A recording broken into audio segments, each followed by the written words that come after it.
What's up, y'all? It's your boy Moe Joe of Dig This on Windy City Underground. Your music, your station. I'm here with Imaz, Hi, man. and we have a really good interview here, man. Something that you probably don't usually see, and you're probably not really used to, especially maybe on my show. But we getting to everything here. Go ahead, first off, introduce yourself. Let them know your name and tell them about yourself real quick. Hi, guys. My name is Imaz, and it's great to be here with you. And I'm originally from Pakistan, and I've been in Chicago for 2.5 years. I spent 1 year in Dubai before coming here, and I must say, I'm having a very good time here. I'm loving it, and it was a great opportunity to talk with my friend here, and Yes, looking sir. forward to the interview. I appreciate you coming through for the interview, brother. I definitely do. I definitely do. Before we get into the the nitty gritty of it or whatever, tell the people what you do for a living. What is it that you do? I'm a qualified accountant from Pakistan. I worked there for a Big Four company in accounting, and after 3 years, I moved to Dubai. Okay. I worked for another top four company over there. And when I was in Dubai, I had offer letters to go to like 4 different countries. But my main passion was to come to the US. It was Okay. something I had been planning for since I was in high school. Okay. So when I got the offer letter and my visa was stamped, I came over to Chicago. Roger that. And again, I was working for another Big Four accounting firm here. Okay. And now I pivoted recently towards financial advisory. Okay. And I work within merger and acquisitions. Roger that. That's good. That's good. Do you have any social medias or websites you want to give any of the people to follow you on or check Yeah, out? of course. In addition to my day work, I also work for AIagencydirectory.com. It's a website that we have created to link basically small and medium business owners with the AI tools that they might need to automate their businesses. And I can understand that AI is very new, Yeah. and people might not have proper knowledge, or they might not know how to automate certain processes. So if you guys need any help, feel free to reach out, AIagencydirectory.com, or you can reach out to my social media handle, Imaz Shah, Shah, and I would love to help you guys with that. Roger that. Yep. Roger that. All right, all right. Imaz Shah, make sure y'all go check him out. Go follow his Instagram. So let's get into it, man. We're going to get into this interview here. So first off, we're going to get some background as far as, you know what I'm saying. I know you kind of touched on it a little bit already, but what motivated you to move here to Chicago from Pakistan? When I was in high school, even back then, I used to watch a lot of movies, a lot of TV series that were based in America. I was a big book reader. Okay. I would read different novels. Again, all of the authors were from America: Louis L'Amour, the Westerns, Robert Ludlum, the Bourne Legacy, Yeah, that was Identities, a all good that. series, yeah. So I grew up sort of in an environment where I was very much interested in moving here. When I was in high school, I did apply to a couple of colleges here. I got in, I got scholarships. Okay. But since I'm the only son, my mother was like, if I send you there, you will never come back. Right. And I talked to my father, and he was like, when I was your age, I also had a chance to go. Right. But he was also the only son of my grandma. So she did not let him go either. So he was like, Yeah. if I didn't go at that age, I'm not gonna let you go either. Right. So you it had to became wait. like a challenge for me to like create some paths that would enable me to come here. But did I know I would be able to come here at a young age? No. Okay.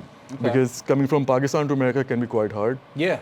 especially because there are only 3 kinds of visas that you can get to come to America. Okay. 2 are the work visas. One of them is a lottery visa, A which lottery is called visa. H-1B. Yes. Okay. And they have a fixed quota. Right now, I think it's a hot topic as well with the Trump administration, but it has a quota. So you might be picked or you might not be picked. Okay. So most companies will not take a risk on you because they can only put you in the lottery if you have an offer letter. So they have to go through all the interview process and screening process, and then they put you in the lottery, and maybe you're not selected. So they have wasted their time. Wow. So Yeah. they might not be so interested in putting you in the lottery system. The other is like the student visa. Yeah. And for that, again, there must be a major you're interested in, or maybe your parents have a lot of money, and that's the pathway you want to choose to come to America. Okay. And the third is like the visa I came on, it's the L1B. The L1B. For example, if there's a company headquartered in America and they have foreign branches around the world in some country, and you worked there for like at least 1 year in the past 3 years, then they can transfer you over using that work visa. Okay, okay. Roger So, that. I see how that works. I Okay. figured that out somehow, and when I got the opportunity, Roger that. came Roger over. that. Well, it's good to have you here, man. I appreciate you being here, brother. Definitely, definitely. So, what was your first impressions of the city when you first got here? I mean, did you come here to Chicago first? This first place you came? What was your impressions of the city and even the urban areas that you even been through? As I said, when you look at the movies or the media, you hear a lot more about New York or LA, Yeah. right? Yeah, facts. But I had family in Chicago who moved here in the 70s. Okay. So I had a basic idea like Chicago is a good city. Yeah. But since I moved from Abu Dhabi, Dubai to Chicago, so I did not have that big of a cultural shock. I would say it felt quite the same as it did in Abu Dhabi. Yeah. The weather was quite nicer. Facts. The downtown was way cleaner, Okay. similar to like what you can find in Dubai or Abu Dhabi. Okay. And when I visited the suburbs and I saw how each suburb has a unique feel to it, or like Bridgeview, there might be some signs or even the names of the shops in Arabic. Yes, yes. I was yes. surprised. I Especially in wasn't- Bridgeview, yeah. Yeah, Bridgeview is a Bridgeview. big, and even Harvey, Illinois. Harvey, Illinois, a lot Really? of big Arabic Okay. people, yeah. I can't think of the name. The Valhallas, I think it is out there. They are like doing a lot of stuff. There's a mosque out there where they are like buying up all the abandoned properties out there and fixing them up, renting them out. You know, putting their people in them. Like Harvey in that area looks 10 times better than what it used to. Wow, You know, yes, okay. definitely. Nice. Yeah, yeah. So yeah, I mean, yeah. So it wasn't too much. Well, I guess it was a somewhat of a culture shock, right? Just slightly. Slightly, I would Okay. say, in terms of like, people like to do a lot of small talk here. Whereas in Pakistan, even in UAE, Yeah. people don't talk to you unless they know you. Like, for Right. example, if you're in your building, Yes. if I'm in my elevators, maybe the neighbors would say, "Hi, how's your day going?" Uh-huh. And you're like confused, like, Yeah, like, hey, you okay, speaking to me? Right, yeah. right. Okay. And I wasn't used to it because in Pakistan, even if you come to the office, people are not so happy or they're not so hyped looking at Right. you. They're like, this is one place where we don't want to be. Right. And when you greet them, they're like, hello. And guys are different. Hi, how are you? Right. Even if They're they don't more want to be hyped up. here, a little Exactly. more upbeat. Okay. They're more upbeat. Yeah. So that was a big difference I faced. Okay. Roger that. That's interesting. That's real interesting. How did you adapt to the new environment socially and culturally? You know what I'm saying? Like I say, it's like culture shock to a certain extent. You know, people are making the small talk. How did you adjust to that? Well, growing up, I did move to like 3 or 4 cities in Pakistan. But the first time I moved to a different city, I had a lot of problem adapting. I had different friends, people were different. It was a different ethnic background area.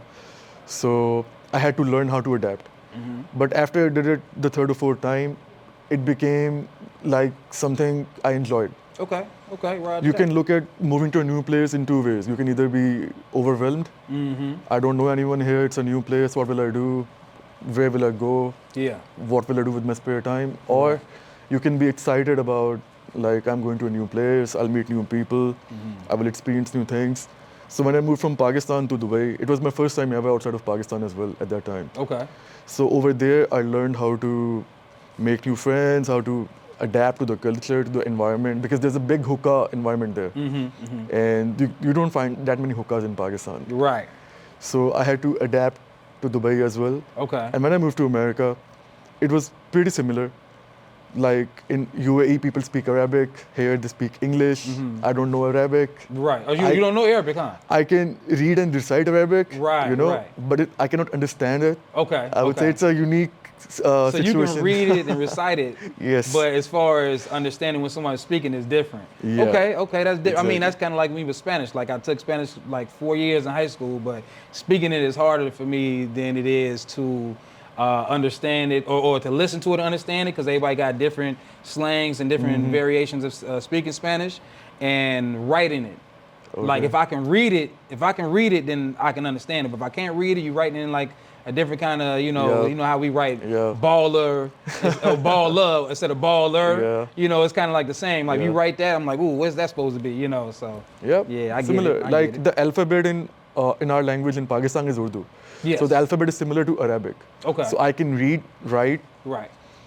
Arabic, but to understand Arabic, I will have to learn it because the words in Urdu are taken from like Hindi, from Yes. India, Persian, Turkish, Yeah. English. Yeah. So it's a mix of different languages. Almost kind of like patois, almost like Jamaicans speak patois. It's like broken English and has terminology from Dutch people, Haitians, Puerto Rico, Europe. Like it's a bunch of different languages all in one when you speak in patois. When you speak in Jamaican patois. Nice. Yeah, I didn't know that. Yeah, Nice. yeah. So you ever hear somebody speak, like you may hear someone in Jamaica speaking patois, and you don't hear nothing, you can't understand nothing he's saying, but you understand 2 or 3 words. Like, oh, I know what that is. Oh, I know what that is, but you can't really put it together because the way they're saying it well. But Similar, that's us in Arabic. Yes. If we hear Arabic, we might be recognizing some words. Like, okay, I think I know what that means. Right. It'll be a word like darya, which means like sea. Yeah. And you'll be like, yeah, I caught that word. But Right, I that's caught about that it. one. Right. Roger that. That's cool. So let's talk about your social circles and experience that you had here in Chicago. So we met with you hanging out with Ink Dog, John Hill, and a couple other brothers, good brothers that we ended up meeting that day. Ink Dog and Rap A Lot Midwest, we knew them already, but John Hill and shout out Jeff and Stacy too. Really good people that were there, allowing us to utilize that space. What drew you to hang out or find the people like John Hill and others that we saw that day? When you move to a new country, when you don't know many people, when you're in a social space, you talk around, Yes. you assess the environment, if people are willing to talk or not. Okay. And I'm a big extrovert, so whenever I'm in a social space, I do chat up people. Yeah. If they want to chat, and then we strike up a conversation, and then depending on their knowledge, the conversation can grow very well. Like sometimes, as I have seen sometimes here, if I tell someone I'm from Pakistan, they'll be like, it's in Middle East. Yeah, that's what Right. they automatically assume. Yeah. Yeah, and I'll have to tell them, no, it's in Asia. Yes. And I tell them also, like, Middle East is kind of like Asia. Asia, yeah. And they're like, no, Middle East is not in Asia. And they Yeah. Google and try to show me, like, no, you're wrong. They almost kind of split it between Asia and Europe and try to, make it seem like it's this side and kind of confuse you. You know what I'm saying? You're just looking at the world map and confuse you too. Yeah. Exactly. So if someone has good knowledge about India, Pakistan, or like geography in general, or someone has traveled around a bit, then a conversation can flow very well. Yeah. John Hill has been around different Yes. areas. He has very good knowledge, like Yeah. regards to food, with regards to music. Yeah. Shout out John Hill. Yeah, he's a great guy. It's great talking with him. He's very funny. Yes. He's very chill. So it was great to hang out with him and the other guys. And that's how I am. Okay. I try to talk with different people. They might be from different parts of the world. I try to assess what their opinion is about us as well. And it's always fun because I met people who were from Malaysia Okay. in Dubai for the first time. And I told them I was from Pakistan. And they were like, but born and raised here, right? Right. I was like, no, Right. Pakistan. Assumed you was born here, huh? Yeah. Because they just felt the way I was friendly or the way I was speaking English, like kind of fluently, they did not expect it from Pakistan, Yes. right? So I try to talk with people because I'm representing a country myself, right? Like when they say about Valentine's Day, when you go out with a girl, you're representing your whole country. Yeah, So be indeed. careful, right? Indeed. Yeah. So keep up to your A game. So in the same way, when you talk with people from different nationalities, you're representing your country. They're representing theirs. Roger that. So it's always fun. Roger to that. mingle, yeah. Roger that. Those who don't know, I'm not a regular black dude. I'm Jamaican, and my father, my biological father, is from Dubai. Well, his father, my grandfather on my father's side is from Dubai. So this interview for me means a whole lot more for me because I'm learning at the same time, So just a little tidbit there. What I just throw that out there. But so next question I got for you is your interactions with people here in Chicago, John Hill, Rap A Lot Midwest, people in general in Chicago that you have encountered. How are those interactions shaped your understanding of American culture? To be honest, I feel people in Chicago are quite nice. Okay. They are more friendly, they are open, they're welcoming. I mean, sometimes you get a bit skeptical because you feel like someone is being fake nice as well. Yes, You know, yes. because if someone is being too nice, Yeah.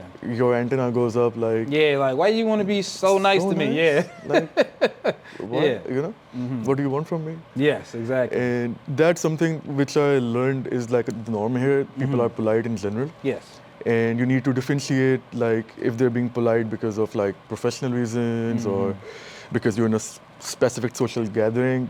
So you need to understand when to like move away. Maybe they're not saying bye to you because Yeah. again they want to be polite. But when you go to New York, it's exactly opposite. Yes, I've heard. I haven't been there yet, but I've heard. Yes. I've been to New York 2 or 3 times. Like Okay. I've been around most major cities in America by now.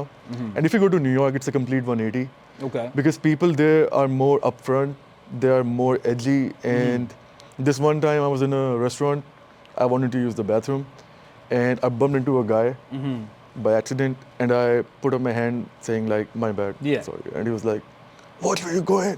Right, right. Are you Real blind? upset, mad. And Yeah. I was like, "Bro, relax." Just- I said my bad, yeah. you know. But he was like, he Uh-huh. wanted to start something over there. Right, right. Had a whole attitude about it, huh? So you don't see that in Chicago. Yeah. So people in Chicago, I feel, are more humble, more easy to mix with, more nice.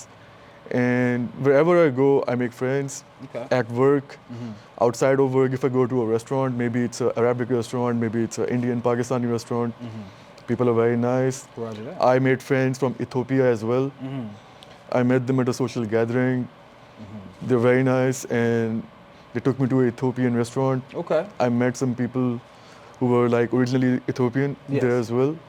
They showed me the food, how they ate it, the differences, the nuances. So I feel people in Chicago overall are very nice. But if you go Okay. to like New York or LA, Yeah. it's quite different. A little bit different there. Okay, Roger, I understand. Just a sidebar question, because you know I always think about, you know, like when I go leave Chicago and I go to another state, and they have like Italian beef, and I'm like, oh, this ain't no real Italian beef, right? You know what I'm saying? So, how does the food here, your cultural food here, compare to back home? I would say I would rate it around 6 or 7 by 10. Okay. One, because most of us Muslims eat halal food. So halal chicken and beef in general is more expensive. Yes, it is. But you don't know if they're buying halal chicken or beef. They're saying they are. That's a fact. And they're trying to sell it at a higher rate. Right, right. And then they say because our food has more spices in it, it is more costly to them. Really? So again, they try to price it higher. Okay. So you have to find some decent restaurants, but they're spread around. Like there's a biryani place in Schaumburg that we Okay. like. There's one like desi food restaurant in Devon. We like the Little India. area. Yeah. Okay, I heard know of the one? Daisy before. Yes, I've heard of Daisy. Daisy is a food place, right? Desi is like a term we use for our food. Okay. You know, Okay. So is Daisy that is like, like a South have I ever Asian. seen that on like packaging or anything? Maybe. Okay. It's like I a feel I've term seen to describe like Pakistan, India, Bangladesh, I would that. say. Okay. So that's to describe the Desi. what the culture. People of food. call ourselves like Desi. Oh, okay. I got you. And if a guy has been born here, like a Pakistani Indian guy born here, yeah, we might call them ABCD, ABCD. American born confused Desi, you know, Okay, I got you. That's because smooth. they're half Yeah. here, half there. Yes. So Okay. the food is nice, but it can be better. And if I compare with what you can find in Pakistan, there's no comparison because Right. it's all meat based. Yes. For example, if you like meat, all you can find in Pakistan is meat. Really? Okay. Yeah, and they use a lot of oil, so it will be a bit oily, Yeah. maybe too oily for you. But there's no comparison. Okay. They are catching up, but there's a Right. difference. So it's better there. It's Way better. yes. Okay. Roger that. I'm gonna keep that in mind because I go to we both go to halal places in the area, and you know okay. it's like it's pretty good. But I be wondering what it would be like over there. So yeah, that was just a sidebar question. But nice. were there any cultural misunderstandings or moments that helped you integrate here better? One thing that I found was new for me is like in Pakistan, if you're with a female colleague or friend or someone from school, let's say, you don't normally hug them You're right. Yeah. unless you're dating them. And even if you're dating them, you might not hug them in public, Yes. right? Whereas in America, people hug you as sort of in a friendly way, Yeah, of course, yeah. right? Put the arm around you. What's going on, brother? Hey, Yeah, yeah, yeah. how you doing, right? So that was a new dynamic for me, Okay. coming from Pakistan, because it's not done there. Yes. It's not done in Dubai either. Right. To be honest, if there are some Arab girls from Lebanon, Syria, or some of those places, they might not do that either. Okay. So that was one thing which I had to learn. They're being friendly. It's not like they want something, you know. Don't get your hopes up. Roger that. It's just that they're being friendly. Okay. Apart from that, I feel people try to be more inclusive at work as well. They try to make you feel more at home. Okay. Like at the start, I was working mainly from home. My Okay. team was not coming in. That period was a bit of a lonely time for me Yeah. because I was new to the city. I had no friends. I couldn't understand properly how I should be going about it. Yeah. But then I joined different things. Like I joined a volleyball team, a Okay. dance class, different things, Yeah. a yoga class. Basically, the more you go out, the more chances for you to meet people, to connect with people. And as you connect with people, as you start talking to them, the anxiety, the culture difference thing, it slowly dissipates away. Roger that. Your brain picks up things, it understands like it's not a big deal, it's the same Right. thing here, you know. Yes, sir. Don't overthink. But if you stay in home, I have such friends who are scared, who try to stay in their houses. Yeah. They feel like it's a big deal to go out, to speak English, it's hard, our tongues get tired. Yeah. So they stay in their own community.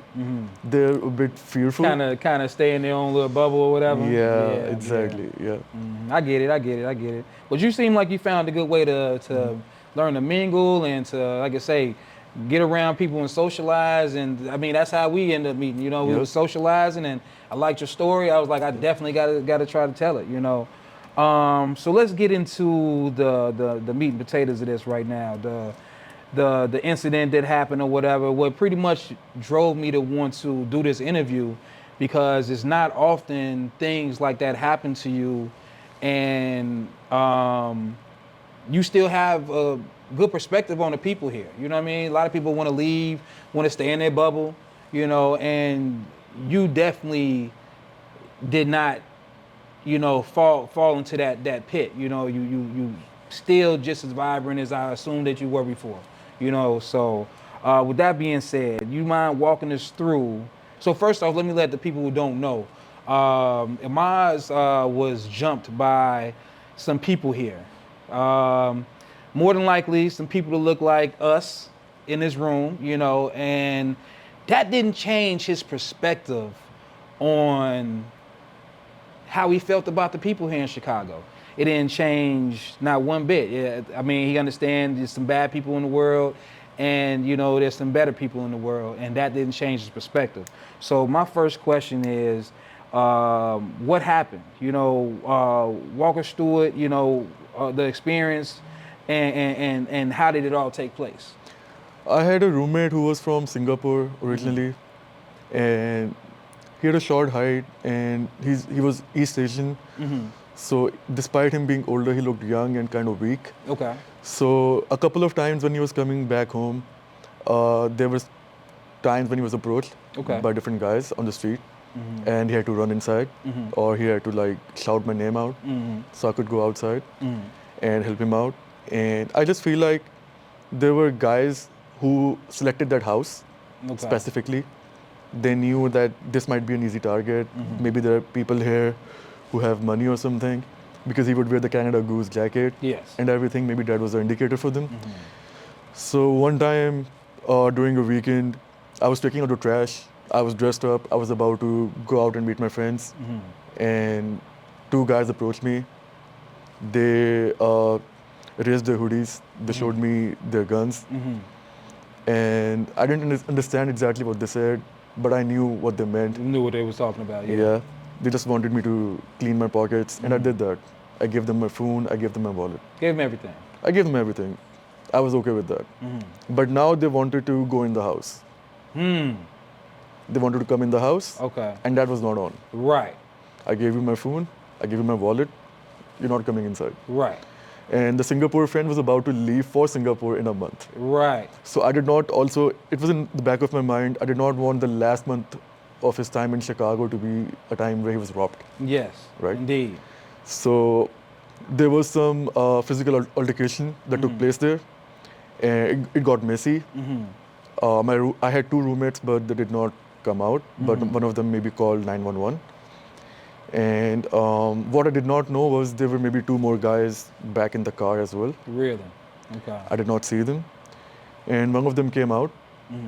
He just took out his gun and used the butt of his gun and started smashing my head. Well, that's where the scar comes from. Yeah, Wow, that okay. scar is new, Wow. very much, very new. And he kept on hitting until I passed out. And when I woke up, I was in the hospital bed. Wow. That is scary, brother.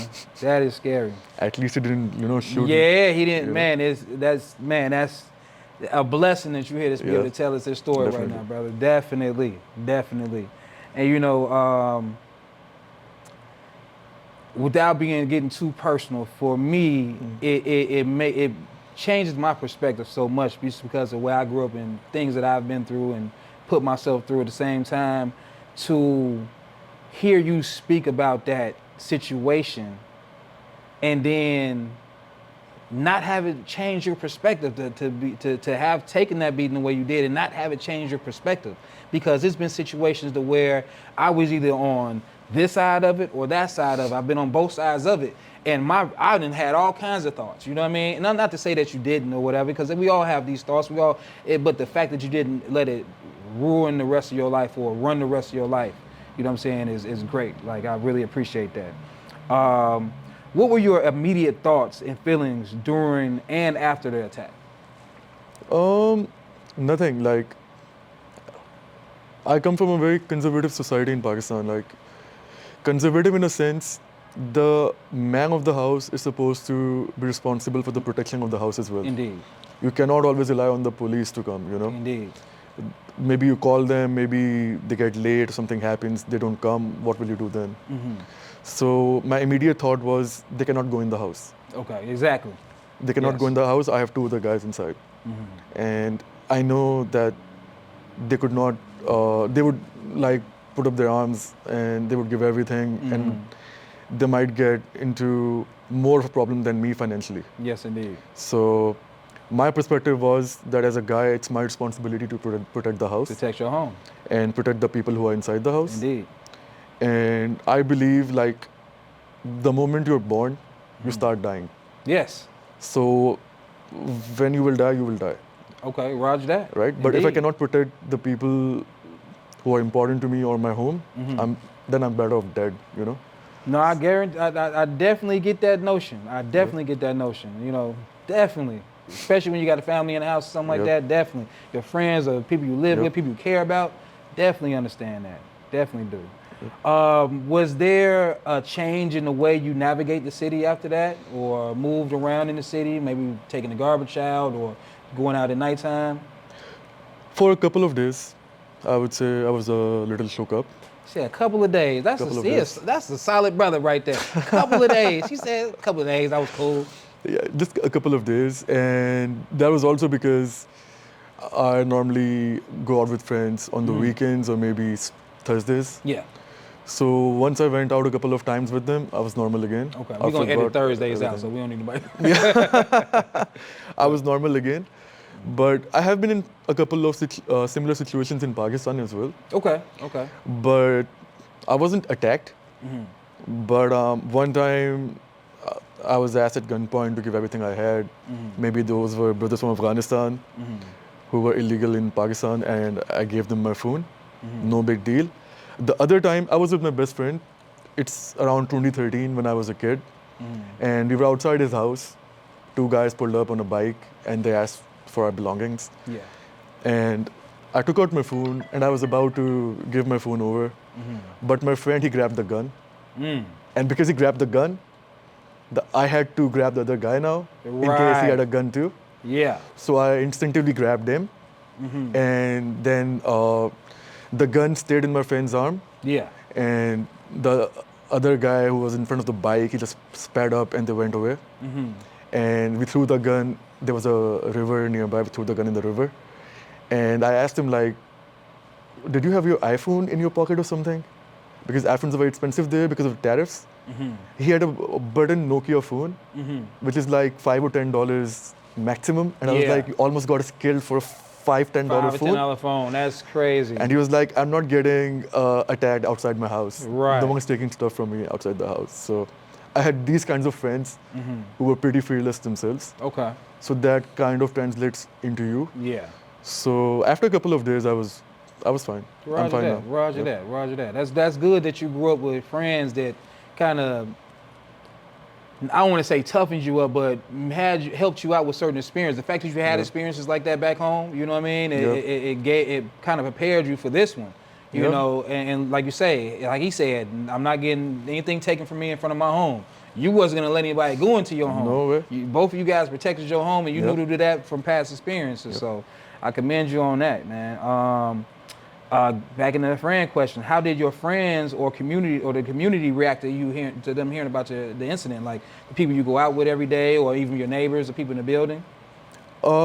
They asked me who it was, and when I told them what community they belonged to, they just gave a nod of, yeah, of course, it was them. Right, figured that. Yeah, I figured that much. Yeah, You know, it wasn't like they were surprised or something. It wasn't as if they even thought it could be someone else. Right. And their first thought was, change your house, or maybe go out less, be more aware of your surroundings, things like that. And it was a general acceptance, like, you know, they are the ones who do this most of the times. So that was the immediate reaction. And of course, again, change your house. You're right. Yeah. Switch up if you got to. I understand that. I mean, but like I say, if it's your house, you know, you enjoy where you're at, you might want to stay there. So I definitely appreciate you sharing that story with us, man. You know what I mean?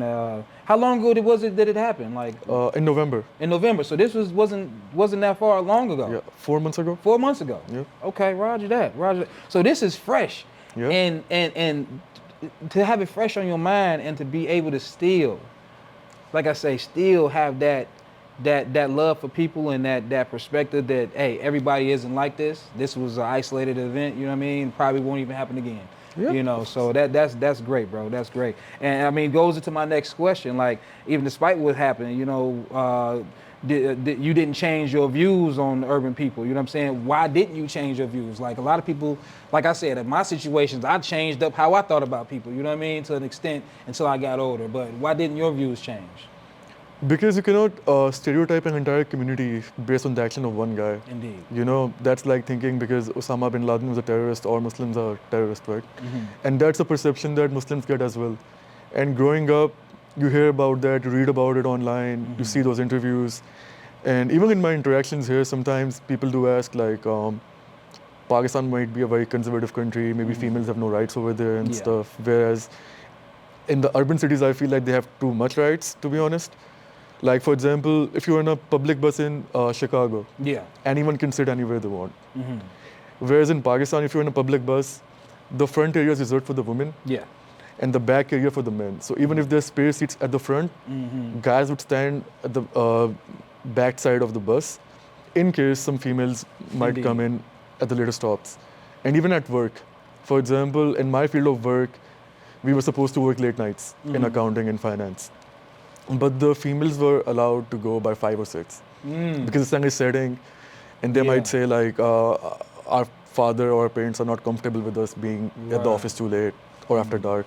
That makes sense. They would be able to go home, work remotely or something. But as guys, we have to stay at the office. 12 hours, whatever it's going to be. We have no parents, we have nothing. We have to stay there and do all that. Roger that. So it's a different perception that people have abroad about how we treat the females or how the human rights are there in Pakistan. So in the same way, if a guy from a particular community acts in a specific way with you, you cannot like project an entire community based on his actions. I have very good friends from different communities. I have Ethiopian friends, very good guys. I have a brother from Sweden who I used to work with at the office, great guy.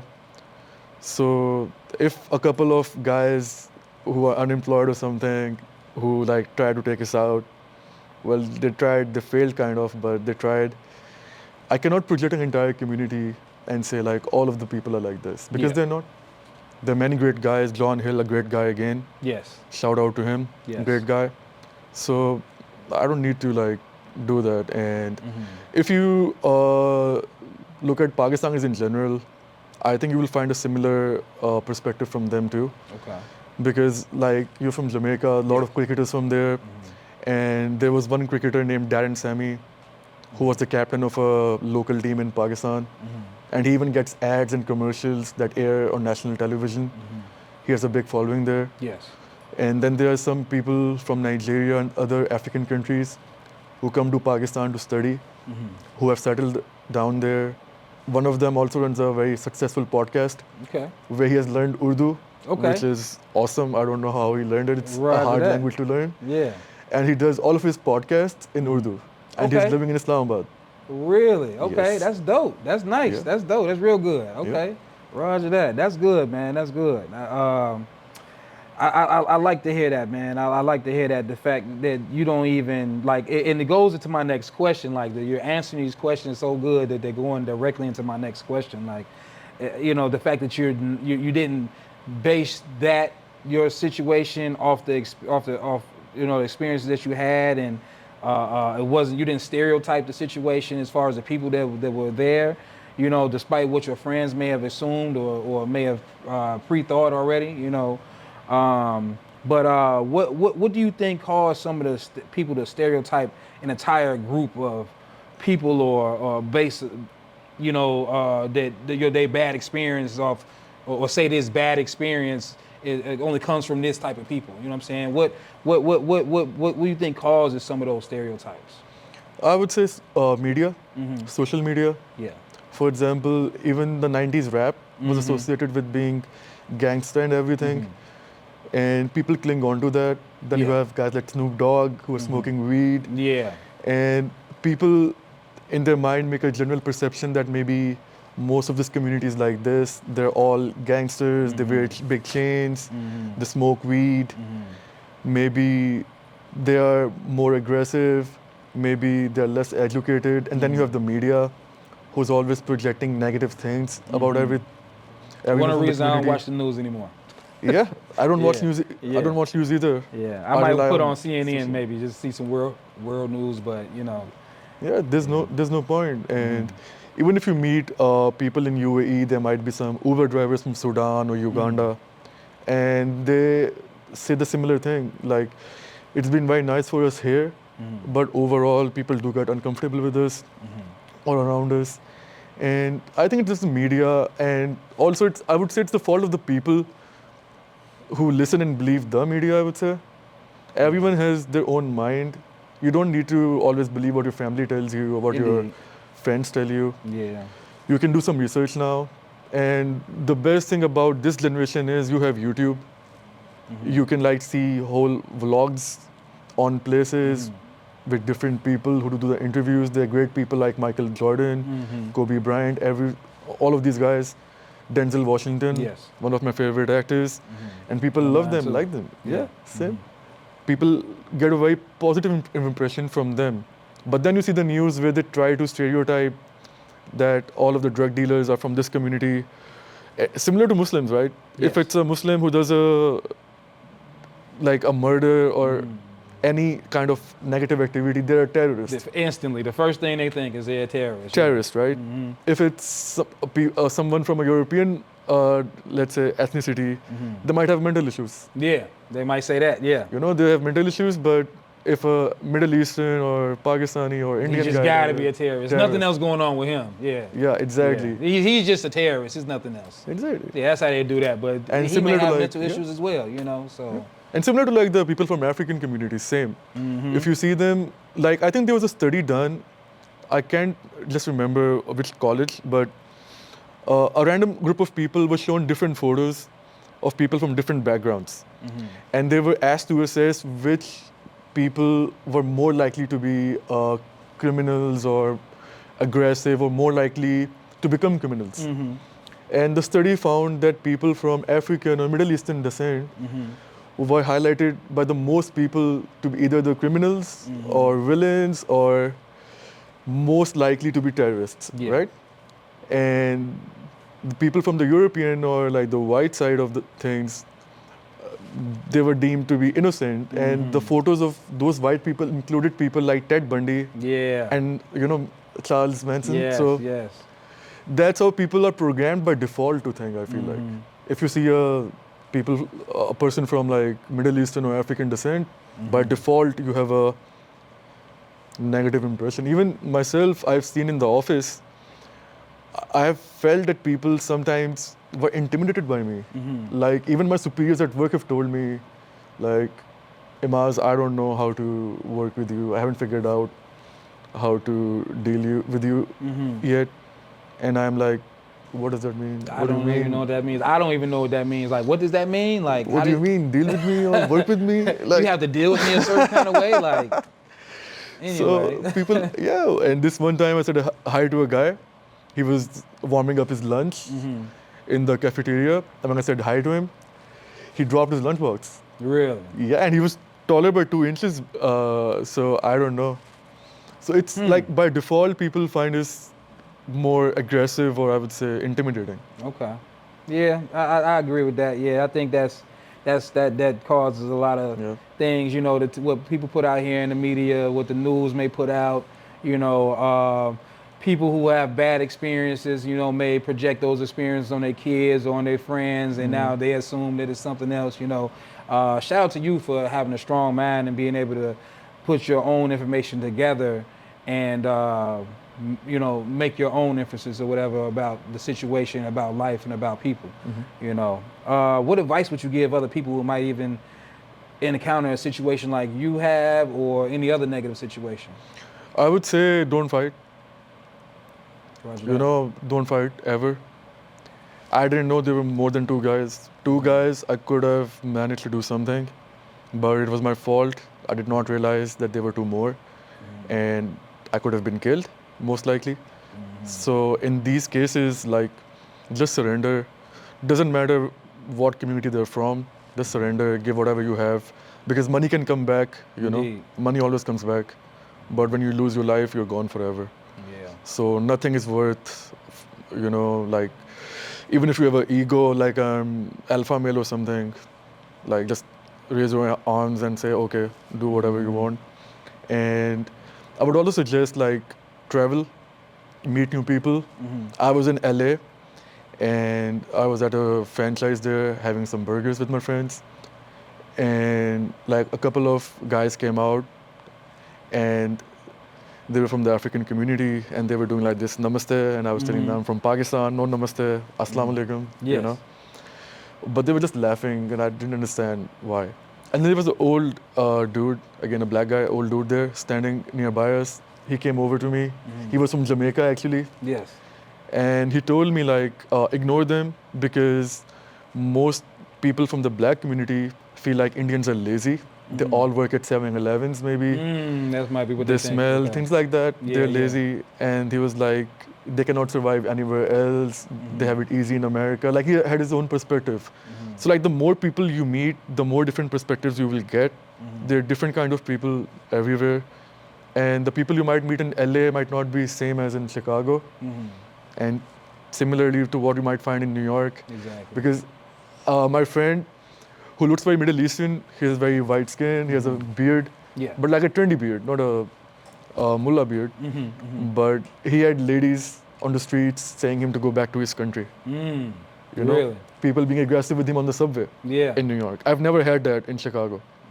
And I have walked at all times, 3 a.m., 4 a.m., 3 p.m. That's 4 p.m. good, because I know people are real ignorant sometimes out here. They can definitely be Yep. ignorant. So I'm gonna talk about my people a little bit. We can be like that, all right? But I'm glad that he hasn't experienced that at all. And you know, unfortunately, I've heard the same comparison as far as Chicago to New York, or LA to Yes. New York. You know what I'm saying? Or Yep. even Chicago to LA. Yep. You know, it's a little more aggressive over there as far Yep. as what they might say in your face. Yep. You know, so. That's crazy. I love the perspective that the fact that you shine light on the fact that, you know, Muslim women in Pakistan are treated well. Some may not be, but we look out for them on the bus. We're gonna sit in the back while we let the Muslim women sit in the front. Yep. And we're not gonna take that open seat. We're gonna stand up in the back, and she might come up and might need it. So so for y'all that don't know, they take care of their women. They take care of their people. All right. So just remember that. So for those who don't know, it's not all what you hear on the media and what you see on TV and what you assume from what people talk about. So I like that. So how has this experience shaped your perspective on race, culture, and the community in Chicago? To be honest, I'm not surprised because there's danger everywhere in the world. It's not like you're safe anywhere. People say UAE is very safe, but I feel like they don't report certain things in the media. They keep it in the wraps. So we should try to be aware of our surroundings. I would say we should try to stay fit. We should be in a good physical condition as well, because it's very important for our families. You cannot always rely on the police. Yes. Indeed. You need to have something at your house that you can use to protect your family. Anything can happen at any time. With the high inflation, with the rising unemployment rate, yes, some people are desperate. It's not about like they hate a certain community, maybe that's what they're targeting you, or maybe they're from a certain community, so they're targeting you because of bigotry or something. Maybe they don't have money, maybe they have mouths to feed at their house. It could be a variety of reasons. I feel like we should be prepared somewhat to protect ourselves and our homes if necessary. Like in Pakistan also you can have firearms at your house. Okay. And people do have them. So if a thief or a burglar knows that this house might have firearms, they will never go near it. But the houses without them, they will always go there. So I'm not advocating like having guns or something, but have something in your house that you can use to protect yourself and your family. Right. And don't blame any race for it. It's just, it could be that he's having a bad day, maybe he needs money, maybe his kid is dying. Yeah, it could be any number of things that make people just go off the flip. APN. People can just flip. They know they're gonna, if they get caught, they're gonna go in for life probably. Yeah. But maybe they flipped, so. Yeah. That's true. That's definitely a true statement. So do you feel safer or more cautious now? You know what I'm saying? How do you balance the two, you know what I'm saying, and staying open-minded at the same time? Again, I feel the same as I did before. Anything can happen anytime. Indeed.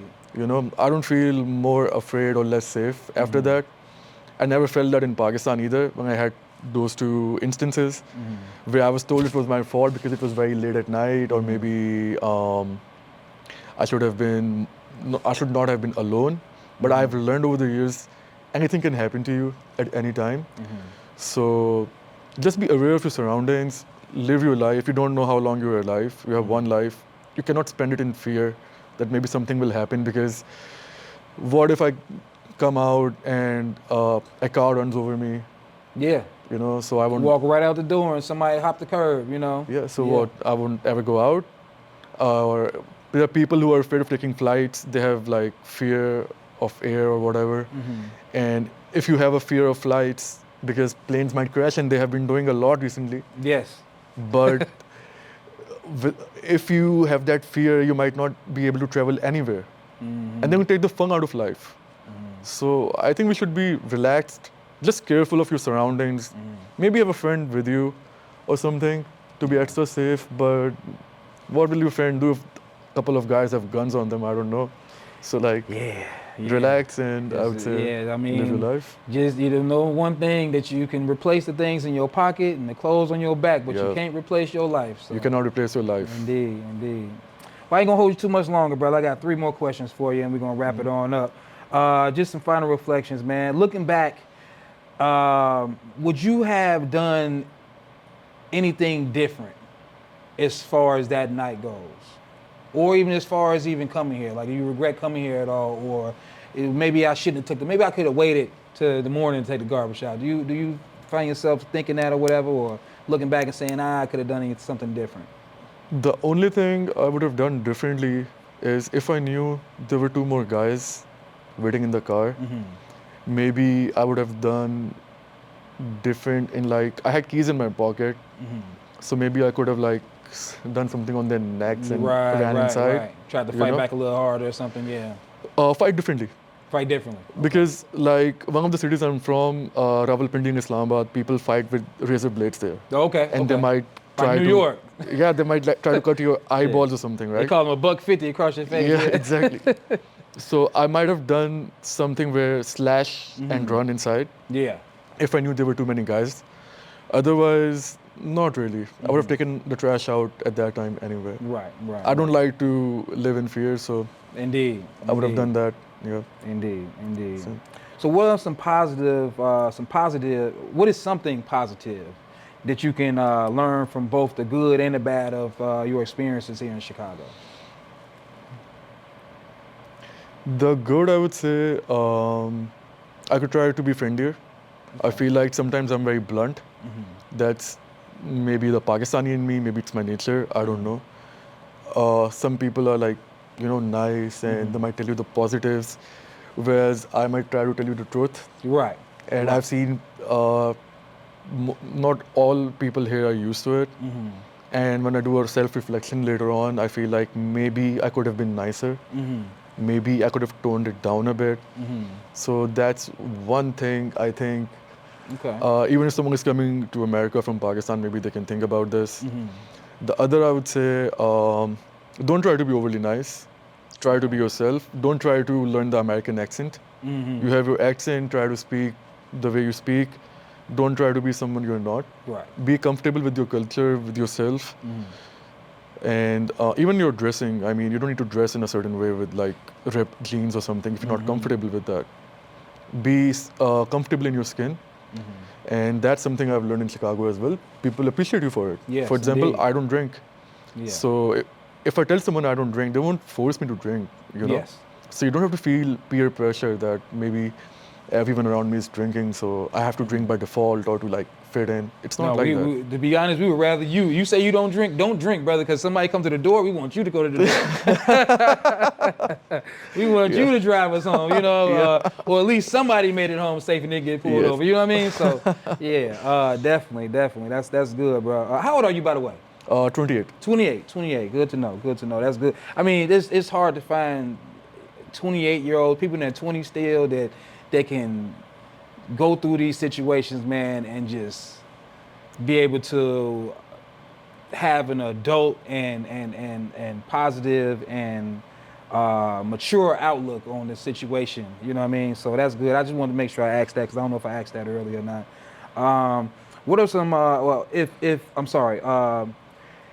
If someone from Pakistan or what else Pakistan, Dubai, and India. India. Okay, so let's keep it India. That's the whole thing, right? Okay, Yeah, let's say it like South that. Asia. So if someone from India were moving to Chicago today, what advice would you give them? Take care of your grooming, I would say. Take care of your clothes. Try to present the best version of yourself. And try to explore the city. Don't be afraid that you're alone, you cannot explore. Try to get out of your comfort zone. Try different kinds of foods. Try going to different kinds of events. Try talking to people from different kinds of communities. I know like the East Asian community might be a bit more protective. It's harder to break into like the Chinese or Korean, Japanese community. Yeah. They're not always comfortable. Yeah. Unless they're born here, they might not always be comfortable in including you. But that should not mean that you would not at least try. Exactly. Because I have great Filipino friends, they're great people. So try to meet people from different backgrounds. Don't like silo yourself within your own bubble. Like, let's say I'm from Pakistan, so I'll only have Pakistani friends. Yeah. What's the point of coming to America then? What did you come here? That's a fact. So meet people from different backgrounds. Try to get different perspectives. Try to understand their perspective. Maybe you will learn something new. Maybe when they look at you, they think of like a whole country themselves. They don't know how many provinces, states there are in Pakistan or Yeah. India. They don't know the differences in nuances over there. So try to talk to them, represent yourself in the best way possible because you're representing your country. And I would say, again, don't try to silo yourself and stay in home because it's too cold or maybe it's too scary or maybe I don't have friends. When you go out, you make friends. I made all of my friends that way. I had no one I knew in Chicago before I came here. And now I know so many great people like this man who was so gracious enough to interview me. No We doubt. just no met doubt. for like 5 minutes, and he was like, "I would love to interview you." Yeah, it was quick. Me and Lero, we was there, and I was like, "Hey, I'm Moe Joe. I got a podcast called Dig This. We work for Windy City Underground. He's a I can't even say program director. I can't even say what he is. and I'm an intern and producer, and I would love to tell your story on our platform. So I definitely appreciate you doing the interview, bro, and coming through and sharing your story. Of course. Because there's not a lot of people that will tell this story. There's a lot of people that take this story and make it worse than what it was. No matter how bad it was, though, like to go through that and wake up in the hospital, man, is unimaginable. I have never had to experience that, brother. And you definitely, what do we like to say in Chicago, took it like a G. Yeah, You know, and I'll add one thing. Sorry to cut you off. No problem. I remember what the police guy told me. Because like in Pakistan, if your phone is stolen, you can call the police department. You can give them your IME number. Okay. And they block your phone. Okay. In case it wounds up in Afghanistan or Iran and it's used in something illegal, right? Yeah. In my case, my phone was ringing. My number was ringing.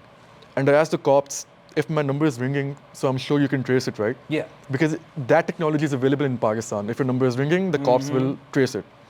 Yeah. And the cops here told me that since there is no dead body, no one died, we cannot trace it. And He I was ain't like, lying. I'm lying in the hospital bed. And you're telling me because we have no body, we cannot trace it. So we can't go find the guys that did this to me because I'm not dead? Like, what? That is ridiculous, bro. Yeah. That is ridiculous, brother. I cannot. Oh my God.